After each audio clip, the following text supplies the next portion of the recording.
Una joven universitaria de 23 años salió a divertirse una noche de verano en Mexicali y jamás regresó a casa.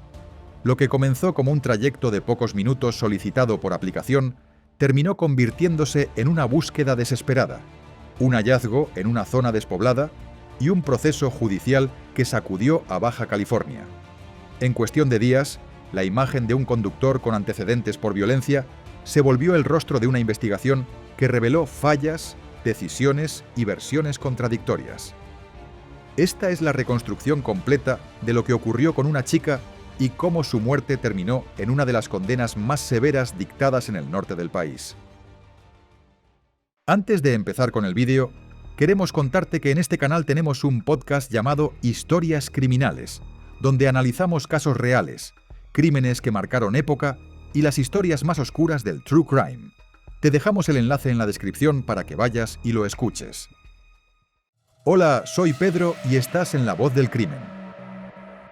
Antes de empezar con el video, me encantaría saber desde dónde me estás viendo, así que déjame tu comentario. Tampoco olvides darle me gusta y suscribirte para que no te pierdas ninguna de estas historias criminales reales que nos impactan a todos. Y ahora sí, sin más preámbulos, comenzamos. Paola Andrea Bañuelos Flores nació a inicios de los años 2000 en Mexicali, Baja California, ciudad fronteriza del norte de México.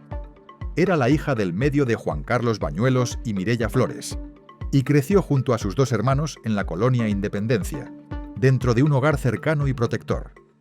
Quienes compartieron su infancia la describen como tranquila, responsable y de carácter reservado, aunque siempre amable. Desde temprana edad, manifestó interés por comprender y ayudar a las personas, inquietud que la llevó, al concluir la secundaria, a ingresar a la carrera de psicología en la Universidad Autónoma de Baja California. En la facultad destacó por su compromiso académico. Para 2024, con 23 años, cursaba el último semestre. Disfrutaba salir con amigas, bailar, escuchar música y leer, pero sin descuidar sus metas. Tenía planes definidos, proyectos en marcha y un futuro que avanzaba conforme a lo esperado. El sábado 6 de julio de 2024 decidió salir después de varias semanas enfocada en sus estudios. Eligió una blusa a rayas blancas y negras, una falda de mezclilla azul y sandalias negras de tacón alto. Se maquilló discretamente, se despidió de su familia y se reunió con dos amigas y una prima. La noche era calurosa, típica del verano en Mexicali. Primero cenaron en un restaurante de mariscos de la zona. Más tarde se trasladaron al bar La Consentida, ubicado a pocos kilómetros y relativamente cerca de su domicilio. Entre música, luces y bebidas, conversaron y bailaron durante un par de horas. Alrededor de las 2 de la madrugada del domingo 7 de julio, el padre de su prima pasó por ella. Paola optó por regresar sola y solicitó un vehículo mediante una aplicación de transporte. Minutos después, su prima intentó comunicarse con ella para confirmar que hubiera llegado bien a casa, pero no obtuvo respuesta. A las 2:20 de la mañana, al persistir el silencio, decidió avisar a los padres de Paola. La familia intentó llamarla reiteradamente sin éxito. Ante la falta de noticias, acudieron de inmediato a denunciar su desaparición.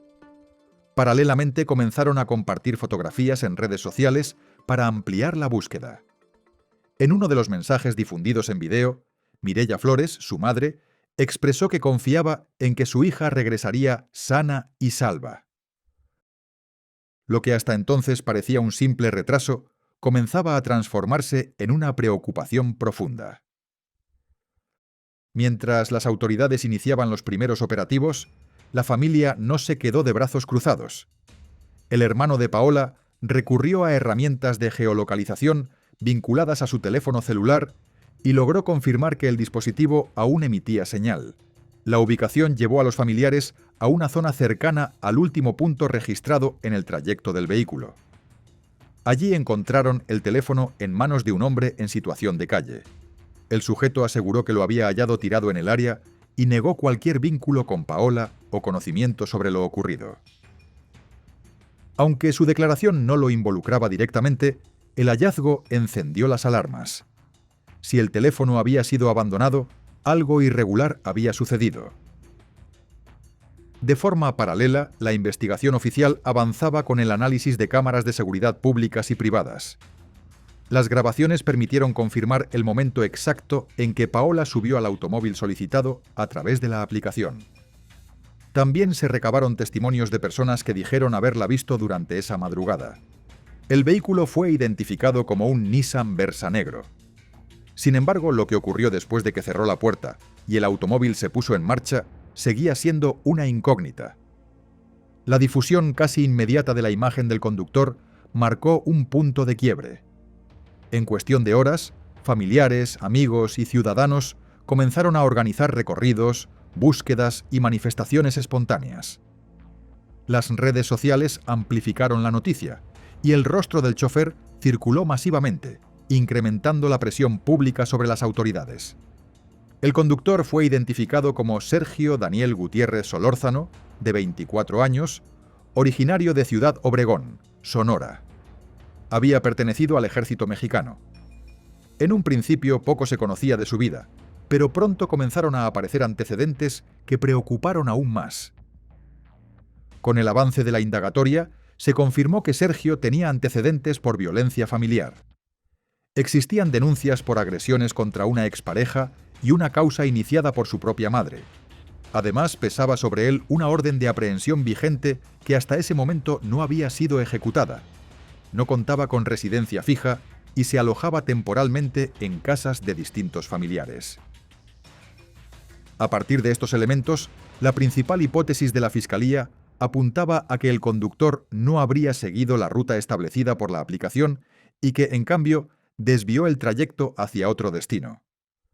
Lo sucedido dentro del vehículo, la duración del recorrido y el motivo del cambio de dirección se convirtieron en las preguntas centrales del caso. Con el paso de las horas sin respuestas claras, la incertidumbre comenzó a transformarse en angustia para la familia, que enfrentaba ya los momentos más difíciles desde la desaparición. El miércoles 10 de julio de 2024, 4 días después de la desaparición, las autoridades lograron ubicar el Nissan Versa negro que Paola había abordado aquella madrugada. El vehículo fue encontrado abandonado en una vivienda. En ese momento, la Fiscalía optó por no revelar mayores detalles sobre el sitio exacto ni las condiciones en que fue localizado. Ese mismo día surgió un elemento relevante para la investigación. Antes de recoger a Paola, Sergio había realizado otro servicio mediante la aplicación. La mujer que fue pasajera en ese trayecto se presentó ante las autoridades para declarar. Según su testimonio, durante el recorrido, el conductor le ofreció bebidas alcohólicas. Ella rechazó la propuesta, pero afirmó que la insistencia fue constante, generándole incomodidad. Finalmente decidió bajar del automóvil antes de llegar al destino pactado. Su relato añadió un nuevo ángulo a la conducta del chofer horas antes de la desaparición. La mañana del jueves 11 de julio, mientras la investigación seguía su curso, la madre de Paola habló nuevamente ante medios locales. Mireia Flores expresó que su hija podía estar desorientada o perdida, y dirigiéndose directamente a Sergio, le pidió que, si no tenía responsabilidad alguna, se presentara para explicar lo sucedido. Sin embargo, poco después, la fiscal general de Baja California encabezó una conferencia de prensa en la que confirmó el desenlace más doloroso. El cuerpo sin vida de Paola había sido localizado en una zona despoblada, a más de 20 kilómetros del lugar donde solicitó el viaje. Habían transcurrido 4 días desde el último contacto con su familia. Las autoridades informaron que el cuerpo presentaba signos de violencia y que la joven aún vestía la misma ropa con la que salió aquella noche. El hallazgo fue resultado de un operativo conjunto en el que participaron decenas de agentes de dependencias estatales y municipales. En paralelo, la Fiscalía solicitó información adicional a la plataforma de transporte para precisar el recorrido del vehículo y profundizar en el perfil del conductor. Antes de concluir la conferencia, la fiscal realizó 2 llamados que generaron controversia. Pidió colaboración ciudadana para localizar a Sergio y recomendó a las familias que no permitieran que jóvenes viajaran solas, ni en taxis tradicionales, ni en vehículos por aplicación. Tras confirmarse la muerte, las redes sociales se llenaron de mensajes de dolor e indignación. Entre ellos destacó el de la hermana de Paola, quien prometió honrar su memoria y cuidar de su familia. Pero junto al duelo también surgieron cuestionamientos. Diversos sectores criticaron las declaraciones de la fiscal, señalando que su recomendación parecía trasladar la responsabilidad hacia las víctimas en lugar de centrarla en quienes ejercen violencia. Se insistió en que la violencia contra las mujeres no depende de horarios ni decisiones individuales, sino que responde a un problema estructural persistente en la región. En medio del debate, la gobernadora de Baja California anunció que se reforzarían los controles sobre las plataformas de transporte mediante evaluaciones más estrictas a los conductores. Subrayó que el Estado no podía permanecer ajeno ante una tragedia de tal magnitud. Mientras tanto, se confirmó que Sergio llevaba poco tiempo trabajando como conductor en la aplicación. Sin embargo, su ubicación seguía siendo desconocida. Antes de seguir, una pausa rápida. Si este tipo de historias te interesa, suscríbete y deja tu me gusta. De esta forma me ayudas mucho a poder seguir trayéndote más casos como este. Ahora sí, continuamos. Con una orden de aprehensión ya girada en su contra, y mientras su paradero seguía siendo incierto, el caso dio un nuevo giro. Desde una cuenta en redes sociales atribuida a Sergio, comenzaron a difundirse publicaciones en las que intentaba deslindarse de la responsabilidad. En esos mensajes afirmaba que había entregado a Paola a dos hombres, Miguel Bryan Reyes Solano, conocido artísticamente como Lírico One, y un supuesto acompañante llamado Jacob Silva. Miguel era un joven con doble nacionalidad que había incursionado en la música urbana, logrando cierta presencia en plataformas digitales. Su trayectoria, marcada por dificultades económicas y por el contenido polémico de algunas de sus canciones, generó sospechas momentáneas en redes sociales. Durante algunas horas, la versión difundida por Sergio fue considerada posible por parte del público. Sin embargo, Miguel negó de manera categórica cualquier vínculo con los hechos. Expresó su consternación por lo ocurrido y sostuvo que las acusaciones eran falsas. En cuanto a la segunda persona mencionada, no surgieron elementos que respaldaran su existencia o participación.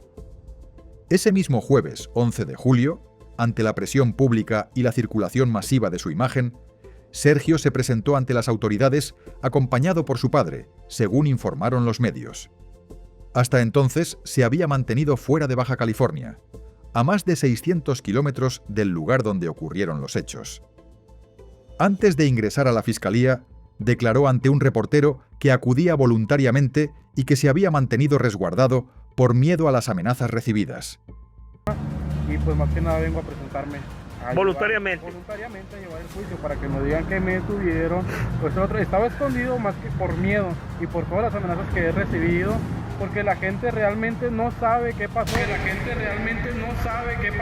Aseguró que la sociedad desconocía lo sucedido y que no había tenido oportunidad de rendir declaración ni defenderse. Porque estaba en Mexicali, ya que me vine por miedo, porque se difundieron noticias y no me han dejado ni defenderme ni declarar. Posteriormente, estas afirmaciones generarían mayor indignación. Una tía del joven relató que Sergio había conversado con su padre y admitido que recogió a Paola en su vehículo, tras lo cual su padre le recomendó presentarse ante la autoridad. En la misma línea, la madre del acusado sostuvo que no les correspondía a ellos juzgarlo, sino que debía hacerlo la justicia. No obstante, la fiscal general desmintió públicamente la versión del acusado. Aclaró que no se trató de una entrega voluntaria motivada por amenazas, sino que Sergio estaba cercado por la investigación.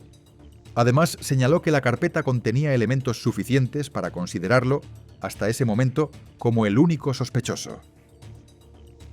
El viernes 12 de julio de 2024, el Servicio Médico Forense dio a conocer los resultados preliminares de la autopsia. El informe estableció que Paola murió a causa de una presión intensa ejercida sobre sus vías respiratorias. Posteriormente trascendió que el cuerpo presentaba indicios de abuso sexual. El dictamen fue remitido a la Fiscalía General del Estado. En una nueva conferencia, las autoridades informaron que los análisis periciales continuaban y señalaron que ya no se descartaba la posible participación de más personas, aunque hasta ese momento el proceso se concentraba en Sergio. Ese mismo viernes, bajo un amplio dispositivo de seguridad, el acusado fue trasladado por vía aérea para enfrentar formalmente los cargos y quedó internado en el Centro Penitenciario de Mexicali. Al día siguiente, sábado 13 de julio, el asunto fue presentado ante un juez. Tras casi 2 horas de exposición por parte de los abogados de la familia Bañuelos, el juez resolvió vincular a proceso a Sergio por los delitos de desaparición forzada y feminicidio agravado. Se estableció un plazo de hasta 6 meses para la investigación complementaria antes de iniciar las siguientes audiencias. Mientras tanto, en otro punto de la ciudad, familiares y amigos daban el último adiós a Paola. Ese mismo día, estudiantes de la Universidad Autónoma de Baja California organizaron actos de luto y solidaridad en Mexicali, Tijuana y Ensenada. Entre velas, flores y fotografías, la comunidad universitaria rindió homenaje a la joven cuya vida fue truncada de manera violenta. El proceso judicial se extendió durante meses, marcado por audiencias y peritajes. La causa avanzó exclusivamente contra Sergio, ya que no se formularon imputaciones ni se dictaron condenas contra terceros. El desenlace llegó a comienzos de febrero de 2026. La justicia de Baja California emitió una sentencia que calificó como ejemplar por la gravedad de los hechos y por la necesidad de responder con firmeza ante la violencia extrema contra las mujeres. Sergio Daniel Gutiérrez Solórzano fue condenado a 122 años y 10 meses de prisión. La pena acumuló décadas por cada delito cometido, además de sanciones económicas y una reparación del daño superior al $1.000.000 a favor de la familia de Paola. Durante la audiencia final, los familiares de Paola siguieron el fallo en silencio. Cuando Sergio, vestido con el uniforme naranja del sistema penitenciario, era escoltado fuera de la sala, se produjo uno de los momentos más impactantes. Desde el fondo, su madre, Mireya Flores, quebrada por el dolor y la rabia acumulada, le gritó: «¡Ríete ahora!». Ahora sí, ríete todo lo que quieras. Con esta condena, el proceso se convirtió en uno de los más relevantes de los últimos años en el norte de México. La resolución volvió a colocar en el centro del debate la seguridad de las mujeres, la responsabilidad de las instituciones y la exigencia de respuestas judiciales firmes frente a la violencia feminicida. Paola Bañuelos no desapareció en una zona de alto riesgo ni en circunstancias ambiguas. Subió a un vehículo solicitado desde una aplicación que, en teoría, ofrecía seguridad y registro de cada movimiento. El hombre que la recogió tenía antecedentes por violencia, una orden de aprehensión vigente y aún así estaba autorizado para transportar pasajeros. Durante días intentó desviar la atención, señaló a terceros sin pruebas y negó responsabilidad mientras la familia vivía la peor incertidumbre imaginable. La sentencia de 122 años y 10 meses de prisión cerró el proceso judicial, pero no borra el hecho central. Paola confió en un servicio regulado y terminó perdiendo la vida en manos de quien debía llevarla a casa. En esta historia no hubo confusión ni azar. Hubo decisiones claras que desembocaron en una tragedia irreversible. Gracias por acompañarme hasta el final de este caso. Si este contenido te conmovió, te invito a suscribirte, dejar tu me gusta y contarme en los comentarios desde dónde me estás viendo. Eso me ayuda muchísimo a seguir compartiendo historias reales que no deben ser olvidadas. Nos vemos en el próximo video. Hasta pronto.